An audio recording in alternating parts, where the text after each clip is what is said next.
ಇವತ್ತು ನಿನ್ನೆ SIR ಬಗ್ಗೆ ಮತ್ತು ನಮ್ಮ GB ಎಲೆಕ್ಷನ್ ಬಗ್ಗೆ ಪಕ್ಷದ ಸಂಘಟನೆ ಬಗ್ಗೆ ನಾವೆಲ್ಲರಿಗೂ ಜವಾಬ್ದಾರಿ ಕೊಟ್ಟಿದ್ದೀವಿ. ಎಲ್ಲ ಡಿಸ್ಟ್ರಿಕ್ಟ್ ಮಿನಿಸ್ಟರ್ಸ್ ಕಂಪಲ್ಸರಿ ಪ್ರತಿ ವಿಧಾನಸಭಾ ಕ್ಷೇತ್ರನೂ ಕೂಡ ಅವರು ಟೂರ್ ಮಾಡಲೇಬೇಕು. ಮಾಡಿ ಕಾರ್ಯಕರ್ತರ ಸಭೆಯನ್ನ ಮಾಡಬೇಕು. PLAಗಳನ್ನ ಅವ್ರಿಗೆ ಚೆನ್ನಾಗಿ ಟ್ರೈನಿಂಗ್ ಕೊಡಬೇಕು. ಸೊ ಯಾರು ಓಟು ಕೂಡ ಯಾರದೇ ಆಗ್ಲಿ ಎಲ್ಲ ಮತದಾರ ಓಟನ್ನ ಉಳಿಸ್ಲಿಕ್ಕೆ ಮಾಡಬೇಕು. ಯಾಕೆಂದ್ರೆ ಅವರ ದಾಖಲೆಗಳನ್ನೆಲ್ಲ ಒದಗಿಸ್ಕೊಡ್ಬೇಕು.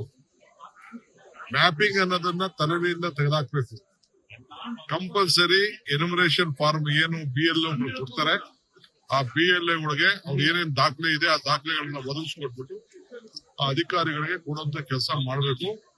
BLOಗಳು ಕೂಡ ಸರಿಯಾದ ರೀತಿಯಲ್ಲಿ ಯಾವ ದ್ವೇಷ ಮನೋಭಾವ ಪಕ್ಷ ಅಲ್ಲದೆ ಎಲ್ಲರೂ ಕೂಡ ಸಹಕಾರವನ್ನ ಕೊಡಬೇಕಾಗ್ತದೆ. ಪೊಲಿಟಿಕಲ್ ಪಾರ್ಟಿಗಳಿಗೆ ಅವರು ಕೂಡ ಟ್ರೈನಿಂಗ್ ಕೊಡ್ತಾರೆ. ನಾವು ಕೂಡ ನಮ್ಮ ಕಾರ್ಯಕರ್ತರಿಗೆ ಟ್ರೈನಿಂಗ್ ಕೊಡುವಂತ ಕೆಲಸ ಮಾಡ್ತೀವಿ. ಆಲ್ ಮಿನಿಸ್ಟರ್ಸ್ MLAs ಅವರ ಕ್ಷೇತ್ರದಲ್ಲಿ ಎಲ್ಲಾ ಕೆಲಸ ಕೊಟ್ಬಿಟ್ಟು ಇದೇ ಕೆಲಸ ಮಾಡಬೇಕು ಅಂತ ಹೇಳಿ ಅವ್ರಿಗೆ ಸೂಚನೆಗಳನ್ನ ಕೊಟ್ಟಿದ್ದೇವೆ.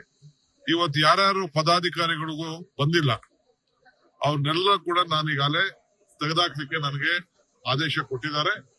ಸೊ ಎಲ್ಲ ಲಿಸ್ಟ್ ಯಾರ್ಯಾರು ಬಂದಿಲ್ಲ ಅಟೆಂಡೆನ್ಸ್ ನೋಡಿ ಅವ್ರನ್ನೆಲ್ಲ ಕೂಡ ತೆಗೆದಾಕ್ಬೇಕು ಅಂತ ಡೈರೆಕ್ಷನ್ ಇಶ್ಯೂ ಮಾಡ್ಬಿಟ್ಟಿದ್ದಾರೆ. ಅವ್ರನ್ನೆಲ್ಲ ಕೂಡ ಪಕ್ಷದ ಸಂಘಟನೆಯಲ್ಲಿ ಆಸಕ್ತಿ ಇಲ್ಲದವ್ರನ್ನೆಲ್ಲ ಪಾರ್ಟಿಯಿಂದ ಸ್ಥಾನಮಾನಗಳಿಂದ ತೆಗೆದಾಕುವಂತ ಕೆಲಸ ಮಾಡ್ತಾ ಇದ್ದಾರೆ.